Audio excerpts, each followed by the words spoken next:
صلی اللہ علی النبی الامی وآلہ وبارک وسلم صلاۃ و سلام علیک یا رسول اللہ یا حبیب اللہ صلی اللہ تعالی علیہ وسلم۔ حضور رحمت عالم صلی اللہ علیہ وسلم کے ساتھ ساتھ غریب مسلمانوں پر بھی کفار مکہ نے ایسے ظلم و ستم کے پہاڑ توڑے کہ مکہ کی زمین بلبلا اٹھی۔ یہ آسان تھا کہ کفار مکہ ان مسلمانوں کو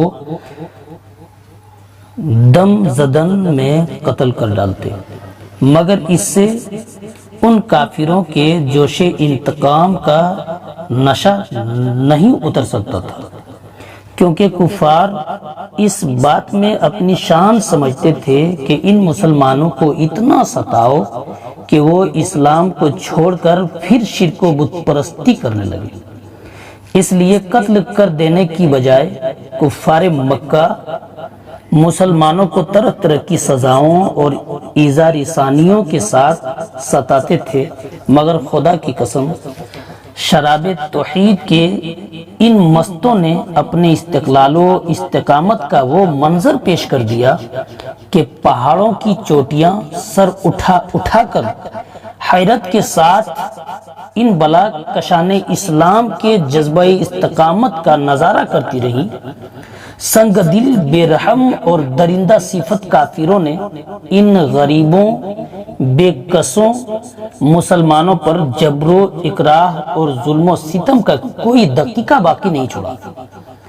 مگر ایک مسلمان کے پائے استقامت میں بھی ذرہ برابر تزلزل نہیں پیدا ہوا، اور ایک مسلمان کا بچہ بھی اسلام سے منہ پھیر کر کافر و مرتد نہیں ہوا۔ کفار مکہ نے ان غربا مسلمین پر جور و جفاکاری کے بے پناہ اندوہناک مظالم ڈھائے اور ایسے روح فرساں اور جان سوز عذابوں میں مبتلا کیا کہ اگر ان مسلمانوں کی جگہ پہاڑ بھی ہوتا تو شاید ڈگمگانے لگتا۔ صحرائے عرب کی تیز دھوپ میں جبکہ وہاں کی ریت کے ذرات تنور کی طرح گرم ہوتے،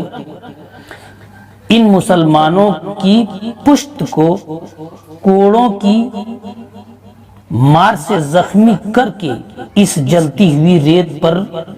پیٹھ کے بل لٹاتے اور سینوں پر اتنا بھاری پتھر رکھ دیتے کہ وہ کروٹ نہ بدل پائے۔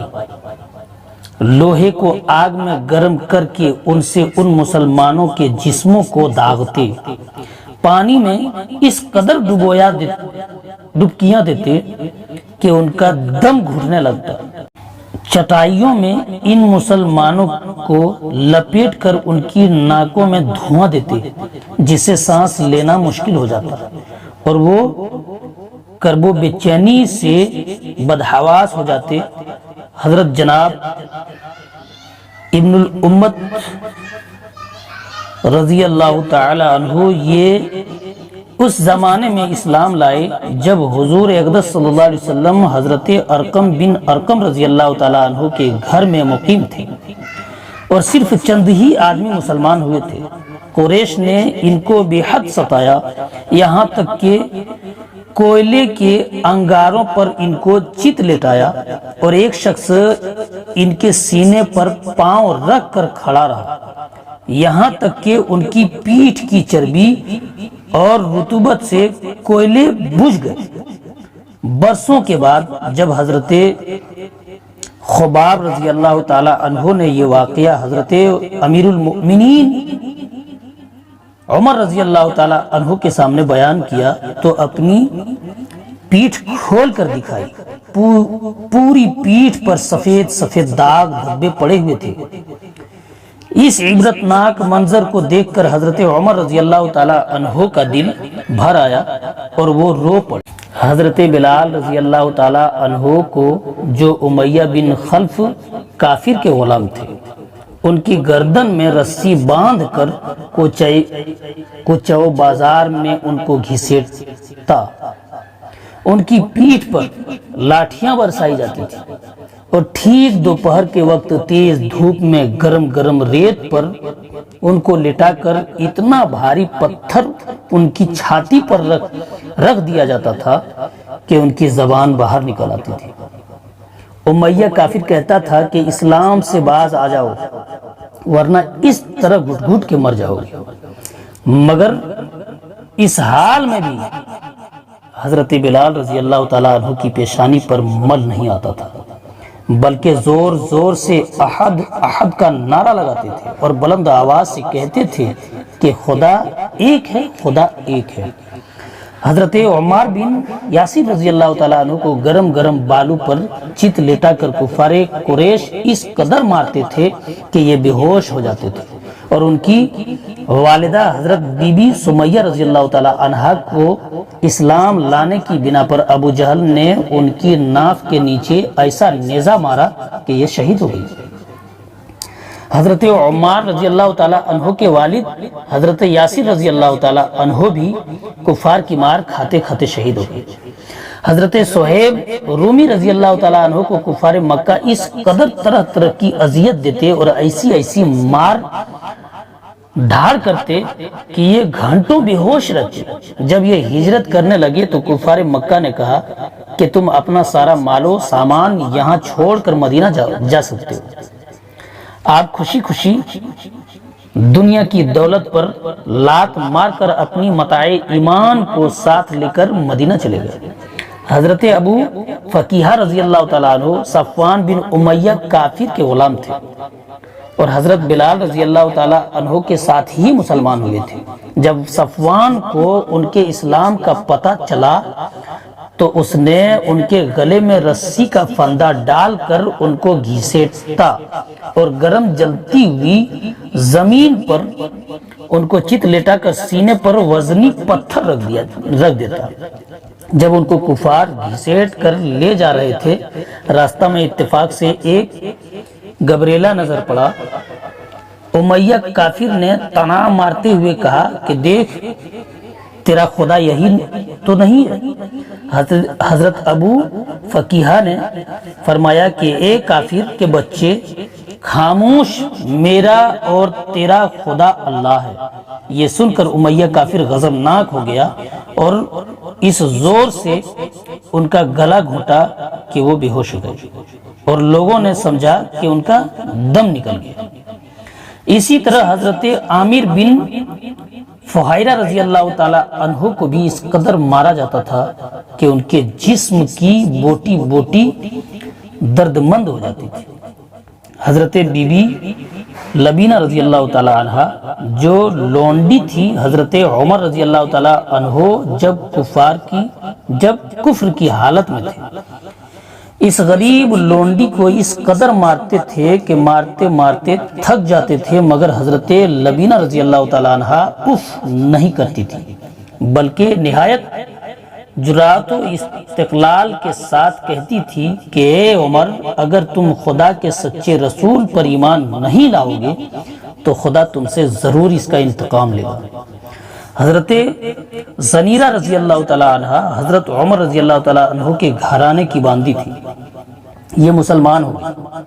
تو ان کو اس قدر کافروں نے مارا کہ ان کی آنکھیں جاتی رہی، مگر خداوند تعالیٰ نے حضور اقدس صلی اللہ علیہ وسلم کی دعا سے پھر ان کی آنکھوں میں روشنی عطا فرما دی۔ تو مشرکین کہنے لگے کہ یہ محمد کے جادو کا اثر ہے۔ اسی طرح حضرت بی بی نہدیہ اور حضرت بی بی ام ابیس رضی اللہ تعالی عنہما بھی باندیاں تھیں۔ اسلام لانے کے بعد کفار نے ان دونوں کو طرح طرح کی تکلیفیں دے کر بے پناہ اذیتیں دی، مگر یہ اللہ والیاں صبر و شکر کے ساتھ ان بڑی بڑی مصیبتوں کو جھلتی رہیں، مگر اسلام سے ان کے قدم نہیں ڈگمگائے۔